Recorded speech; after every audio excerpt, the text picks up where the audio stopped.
ব্যক্তি যদি রমজানের শেষ দশকে কোন ব্যক্তি রমজানের শেষ দশকে যদি ইতিকাফ করে দুইটা জিনিস পাবে নগদে। কয়টা? এক নম্বর কানা কাহাজ্জাতাইন উমরাতাইন, দুইটা কবুল হজের সওয়াব আল্লাহ তাআলা তাকে দিয়ে দিবেন।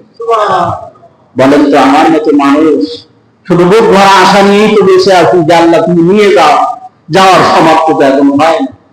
যদি আমি ইতিকাফের মাধ্যমে দুইটা কবুল হজের সওয়াব পাই, এর চাইতে বড় মুসিবত কি হতে পারে? কানা কাহাজ্জাতাইন উমরাতাইন, শুধু দুইটা হজ না, দুইটা উমরা কবুল উমরা করলে যে সওয়াব হতো, এই সওয়াব আল্লাহ তার নামে আমাদের দিয়ে দিবেন। ইতিকাফ করলে আরেকটা পুরস্কার আছে, আরেকটা উপকার আছে। আমরা সকলে জাহান্নাম থেকে পরিত্রাণ চাই না? কোন ব্যক্তি যদি শেষ দশকে ইতিকাফ করে, আল্লাহর নবী বলেছেন সালাসা খন্দক, সেই ব্যক্তি 3 খন্দক পরিমাণ জাহান্নাম থেকে দূরে সরে যায়। সুবহানাল্লাহ বলেন। সেই ব্যক্তি থেকে জাহান্নাম 3 খন্দক পরিমাণ দূরে চলে যায়, জাহান্নাম তার পাশে থাকে না। 3 খন্দক বলতে কতটুকু আয়তন বুঝেন? এক খন্দক হলো জমিন থেকে আসমান পর্যন্ত। সুবহানাল্লাহ। প্রিয় ভাইয়েরা আমার, তাহলে এক খন্দক যদি জমিন থেকে আসমান পর্যন্ত হয়, তাহলে 3 খন্দক। এবার বোঝেন, আল্লাহ তাআলা যেন কবুল করেন। আল্লাহ নবী নবুয়ত পাওয়ার পর থেকে মৃত্যু পর্যন্ত এমন একটা বছর যায় নাই, এমন একটা রমজান যায় নাই যে রমজানে তিনি ইতিকাফ করে নাই। জীবদ্দশায় কোনদিন ইতিকাফ ছাড়ে নাই। আর আমাদের জীবনে আমরা জোর গলায় বলতে পারি, আমাদের জীবনে আমরা কোনদিন ইতিকাফ করি নাই। উম্মত আর নবীর মধ্যে কি ভিন্নতা বলেন তো? কোন ব্যক্তি যদি চায় যে আমি কবরের ফজিলতটা গ্রহণ করব, আল্লাহ রাসূল বলছেন ইয়াতিফুনা ফিল মাসাজিদ, সে যেন মসজিদে অবস্থান করে, সে যেন মসজিদে অবস্থান করে। আমরা জানি 1000 মাসের চাইতে উত্তম একটি রাত, সেই রাতটি কোন রাত বলেন তো?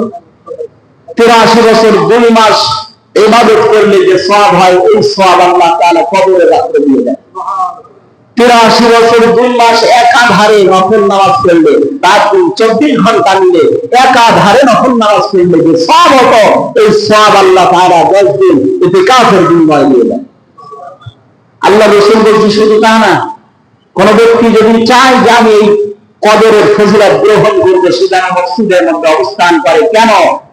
কারণ হলো, ও যদি ইবাদতে নাও থাকে, ও যদি শুয়ে থাকে, ও যদি বসে থাকে, ও যদি ঘুমায় থাকে, মসজিদের বারান্দার মধ্যে হেঁটে দাঁড়ায়, তবুও কবর তার উপরে পৌঁছে যাবে। সুবহানাল্লাহ।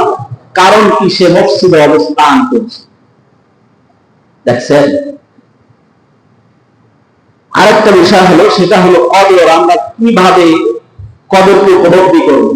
সবে কবর কোন রাত্রে, এটা উপলব্ধি করবার জন্য 5টা চিন্তা আমাকে। কয়টা? এটা আমি পরের সময় বলে দেবো, আজকে আর বলবো না, সময় কম। তো আমাদের মধ্যে এমন কোন ব্যক্তি আছে যিনি ইতিকাফ করবে? ইতিকাফ করনেওয়ালা একজন মানুষ দেখি।